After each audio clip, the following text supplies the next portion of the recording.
Hey folks, Gary here. Hey, we've been reading Psalm 30, and today we're looking at verses 2 and 3. And in this, David is talking about being healed. And it sounds like he's actually like he was really ill to the point that it was actually quite serious if we read the Psalm for what it is. And I don't know about you, but have you ever been that sick where you feel like you're going to die, or maybe you want to die when you're that sick? I've been there where I've been in foreign countries and you do the things you're not supposed to do while you're there, and then you start paying the consequences, and you feel so sick. You're like, Lord, if the rapture would come right now, that would be awesome. That kind of feeling. Well, David's talking about this, and so let's just read it and see what it says. It goes like this.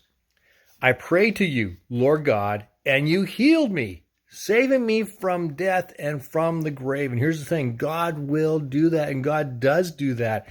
Several times in my life where I've been not feeling great and people pray for me and I feel so much better afterwards. And it's not like I feel like better 5 or 6 days later. I feel better at that moment because God has healed. And we know that God heals. We know that in our family.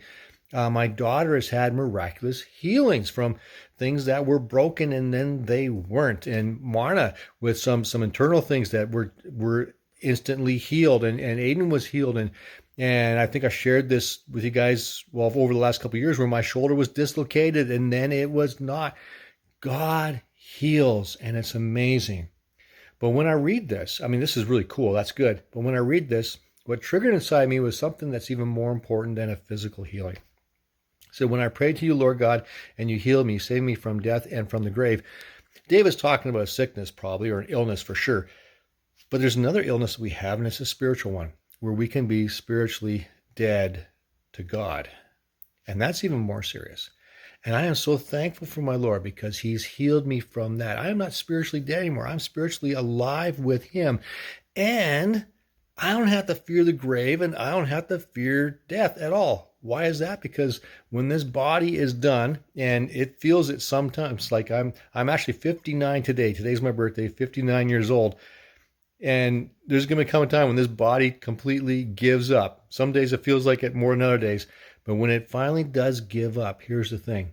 It's going to get buried in a grave.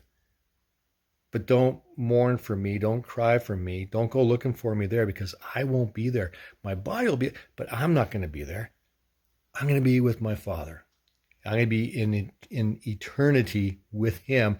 And for that reason, I have no fear of death. And I have no fear of the grave because at that point in time, I'll be with Jesus face to face. And he has healed me from those things. And that's something we rejoice about.